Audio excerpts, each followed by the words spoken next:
Premiering Monday, October 12th. You are obsessed with him. The new series critics say may be fall's most promising comedy. Are you kidding? That's crazy. You're a good listener. I'm sorry, what were you saying? Perfect. Crazy Ex-Girlfriend series premiere Monday, October 12th on the CW.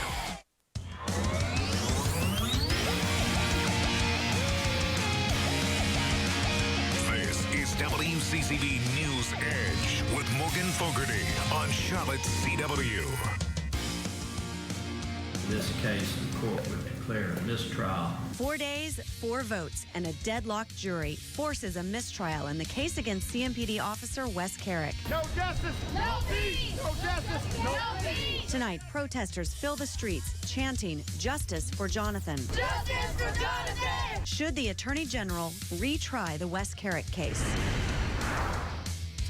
Hi, everyone. I'm Ashley Anderson, filling in for Morgan Fogarty tonight. A mistrial has been declared in the voluntary manslaughter trial of CMPD Officer Wes Kerrick. The jury remained deadlocked at 8-4 after 4 days of deliberations. Kerrick is accused of killing an unarmed Jonathan Ferrell in September of 2013. CMPD says Ferrell ran toward the officers when they arrived. One of the officers deployed his taser. It did not stop Ferrell. Kerrick fired his weapon 12 times. 10 of those shots hit Ferrell, killing him. It has been an emotional trial for both families involved, and tonight neither side is enjoying peace of mind or closure. The Kerrick family has said they will not release a statement until the Attorney General has made a decision in the case. My brother is dead in the grave right now. I'm defending him. And that brings us to our question of the night. So as my brother is dead in the grave right now, I'm defending him. I am walking for him. I am fighting for him day in and day out, trying to get justice for my brother. Our question of the night: should the Attorney General retry this case? Let's take it to our Edgitators.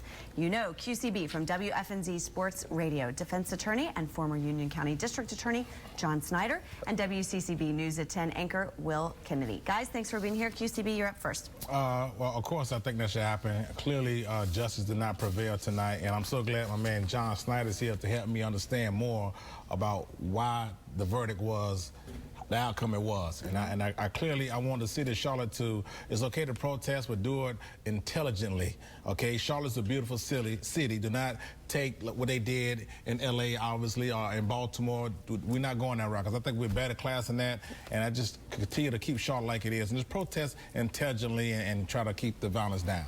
Okay, John, to you. Well, I think that the number one thing to focus on is what's the family expecting, and whether the state thinks that at the end of this that they can get a conviction. And with an 8-4 vote, it's going to be very hard for them to do that. And so Roy Cooper is going to have to make a really tough decision. Do I upset a family and maybe lose an election, or do I do what's right by everybody that's involved and not seek a retrial? Will Kennedy? It really is weighing these two things, you know, the Wes Kerrick situation, what is right for him as an individual and his rights, but also, you know, seeking justice in this case. And as John just said, that comes down to the Attorney General, that comes down to Roy Cooper making this decision. And there's so many factors at play here. The city, again, all that it's been through, you know, all the preparation that a trial maintains. And again, could you even get a jury here in Charlotte that didn't know about the trial at this point, after all, everybody's covered it for the last several weeks. So, well, Morgan Fogarty is texting in, and she's mentioning, you know, Roy Cooper, Attorney General, has a political future ahead of him. Run for governor, and this could be a big issue. I think he bet on this case being the case that would carry him into a general election victory, and I think he's wrong. I think he misunderstood the strength of the evidence, and he overstated the case, and now he's got to figure out, do I make law enforcement mad, or do I make the Ferrell family mad? You mentioned the evidence. The attorney for the Ferrell family, Christopher Chestnut, spoke today. We heard a little bit of it just now at the beginning of our broadcast. And he said the jury didn't see all the evidence in this case, and so he thinks the AG should retry the case so they can see all the evidence. What evidence did they not see, and why didn't they see it? I don't know of anything. What looked like to me is that every time that the state wanted something into evidence, they got it into evidence. Anytime the defense wanted something out of evidence, they lost. And so I disagree. Obviously, there's an emotional factor. I've had to tell families, we can't prosecute your case. And there's never an easy way to say it, and it's hard. And you know, you bear the stripes of that. But when you stand up to take that job, you have to do that. And so Roy Cooper's has to be honest with this family. I think we have to keep in mind, too, that is the family attorney, Mr. Chestnut. He is not involved in the prosecution of this case. So he can make statements that both sides are not going to make, the defense and the state in this case. And so you got to take that into account a little bit. But we saw so much evidence in this case. It was a ringer for everybody involved. And so from that standpoint, you look at it and say, can we go through this again? And you know, how would that play out? But we won't know for a little while, and that's an issue tonight because we've seen protesters are on the streets, and we talked about that earlier today. You know, in Q, you can chime in too. That I mean, what is justice in this case? And we have different perceptions and different realities when it comes to that. Yeah, and my thing is the dash cam. The dash cam. Did the dash cam help or hurt Kerrick? Well, I think it left a huge piece of evidence, which is him firing his weapon unknown, and so everybody that sees that has to figure out what happened off camera. And so we hear him yell, we hear the shots being fired, and so we have to decide after watching that what actually happened. Now, do you think this was the sticking piece of evidence that led to the mistrial, or do you think it was a question of police training?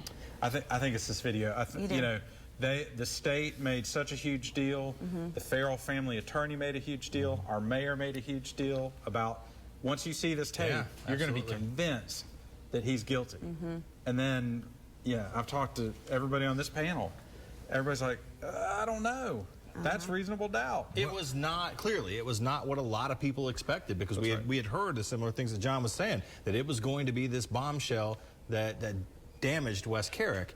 And it clearly was not, and you could say, you know, that it helped him or hurt him, you know, which way, but I think it raised more doubt than it answered questions. But what I like about this is, as someone who taught civics, it has been neat, and I think a lot of people need to see inside the legal system and get a feel for what, you know, what goes on and the hard work that's put in and, you know, what it means to be sitting there in that courtroom with your life on the line, and what would you want, you know? And the pressure on the jury and the foreman as well. And what does this mean for Kerrick? Like, how does his life go from here? I don't think it goes anywhere. It's a waiting game. Does he stay in Charlotte? Does he leave and try to do this something? No, he's still a defendant with an open case. So what's the time limit on that when it comes to open case or the decision to mistrial? There is none, and again, that's where the Attorney General needs to be a leader or get out of the way, because he can't. You're just having a man's life in limbo swing, and that's not right. And it doesn't matter if he's a police officer or just a guy off the street. You can't do that to a person. You really can feel for both sides in this case, and there's nothing wrong with that. And we're not done yet. Yeah, you know, exactly. That's the thing here. We're hoping to hear news from the Attorney General maybe as soon as Monday. In the meantime, our Courtney Francisco is uptown tonight monitoring the protest, and we'll continue to keep you updated if there are any changes there. Many employers require job applicants to take a drug test, but what about high school administrators? Should students be required to take random drug tests? The Edgitators weigh in after the break.